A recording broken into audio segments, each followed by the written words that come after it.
Disney is without a doubt the biggest entertainment company known to man, boasting a huge catalog of incredible projects, so let's look at the biggest range of garbage they have ever produced. The lineup that makes up the Disney Channel original movie catalog is one of the biggest compilations of awkward acting, boring dialogue, and shitty filmmaking known to man. The fact that this list consists of over 100 movies astounds me and shakes me to my very core. I have made the decision, being completely sound of mind and body, to watch through and review all of these films. So let's get into this shit. High School Musical is without a doubt the most popular Disney Channel original movie, and I'd say its success is even comparable with some of the main Disney lineup. Maybe not Beauty and the Beast or Frozen, but certainly Princess and the Frog or Brave. So the big question for today's review is, does this film deserve its place in the Disney catalog? Let's find out with High School Musical. Troy is a big-shot basketballman who has become smitten with Gabriella, a brainy and shy new girl in school. The two of them bond through singing and even end up auditioning for the High School Musical together. But this throws the school into disarray as everyone loses their shit over the upset to the status quo.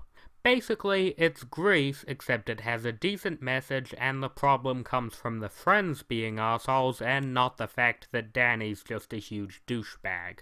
Anywho, Gabriella and Troy's different friend groups come together to attempt to break them up and sabotage their callback auditions for the High School Musical. They also have to deal with the leads of the last few school shows, Sharpay and Ryan, who are scheming in the wings. The plot isn't super interesting, but for a musical, this isn't really a big deal. As I said, Grease basically had the same plotline, except worse. Plotlines don't make a musical most of the time. Most of the time, it's the characters, actors, and of course, the music. So let's look at those. Let's begin with the least important elements, the side characters in High School Musical. And they're serviceable. It is kind of interesting that Troy and Gabriella's friends are the ones working against them for a good portion of the film, but the issue is they're portraying cliché groups of friends, which would be fine if they made those clichés interesting. But whether it's the basketballmen or the science nerds, all the friends are just kind of there. In fact, the only supporting cast member who stood out to me was Troy's friend who wanted to bake cookies. Good for you, man. Good for you. But the rest of the friends turn into antagonists for the second act, and then awkwardly jump back into friends for the third act. And it just kind of feels uncomfortable and unearned. Especially Gabriella's friend Taylor. She meets Gabrielle and, like a week later, attempts to sabotage her new friend's relationship with Troy. Like, what a bitch. At least Troy's basketball buddies have known him as a basketballman for years, so the knee-jerk reaction to him suddenly singing is understandable. But all of Gabriella's friends are just kind of selfish assholes. Regardless, the supporting cast all around is just meh. But after these supporting cast members stop playing antagonists, we have the main antagonists, Sharpay and Ryan. These two are a lot of fun.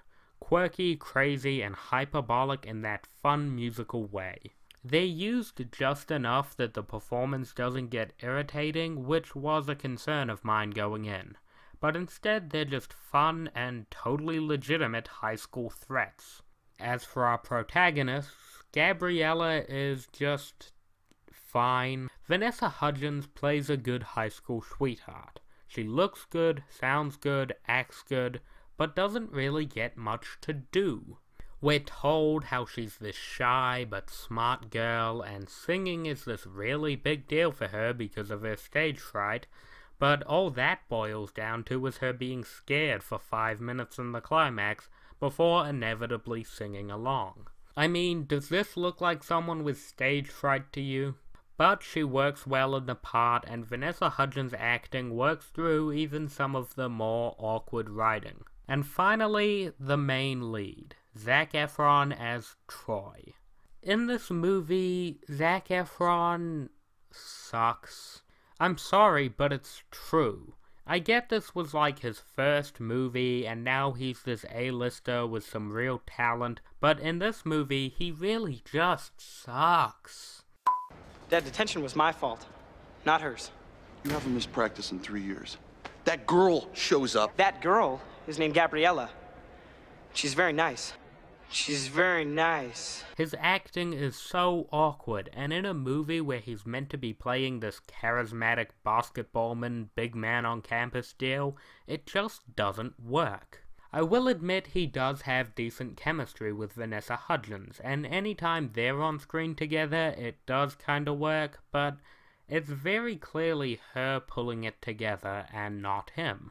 It's especially weird to see him in this part because he can't even sing. How does somebody get cast in the movie High School Musical when they wouldn't have been cast in an actual High School Musical? Well, that's the actors so far. We've got a couple with decent chemistry, but a bad leading man, a leading lady who's given nothing to do, good antagonists who are undercut by a supporting cast who also wanna play antagonist. Let's just move on.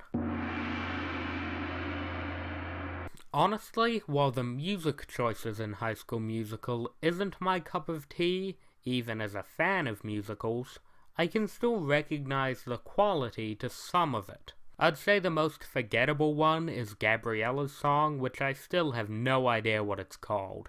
Get Your Head in the Game suffers from being too short, but the use of basketballs as percussion was a fun idea. Stick to the Status Quo is catchy enough, but the message is muddled. When you're telling a story about letting people be themselves without judgment, but you treat a fat girl doing hip-hop or a jock baking cookies as this hilarious joke, it kinda does undercut your message. The dancing in this scene is very hit or miss. Sometimes they're doing these big motions all in time with each other, and sometimes people are just fucking around in the background. Bop to the Top is a delightful villain song and makes me wish we maybe got one more song from Sharpay and Ryan. Finally, there's Breaking Free, the big couple duet at the end. This is definitely the highlight of the music, and the only one I actually kinda dig. Though I do think it only works in context because they put a lot into the camera work and build-up of the song. We hear notes and lines from the song throughout the second act of the movie, so hearing it in the climax in full is very satisfying. Plus, we do barely see Troy and Gabriella singing together before this point, despite them being together for the whole movie, so seeing them come together for a big final song is good. Plus, this song has the most camera work, big sweeping shots that really make it feel like the most important moment of the movie. Troy and Gabriella's chemistry comes through, and it's a very satisfying ending. Before they end with another dumb song that goes on for way too long. Seriously, a super long, drawn-out, all-in-this-together song felt like the wrong note to go out on for me. My big issue with the music in this movie is a lot of it just feels cheap. It's catchy enough, but none of them feel like big, emotional songs that the movie really could have used, with the exception of Breaking Free, which is probably why it's my favorite. So, where does this put us in the end? We've got music that's serviceable, but only really feels truly good at one point, and actors that are just all over the place. Well, I will say this. High School Musical is not without its charms. I could see why kids growing up would grow attached to this movie, but it doesn't really hold up at the end of the day. I truly do not see why this is the greatest Disney Channel original movie of all time, except for the fact there's nothing else really like it. Disney Channel has only done a few other big musicals, and none of them really reached the same acclaim that High School Musical did.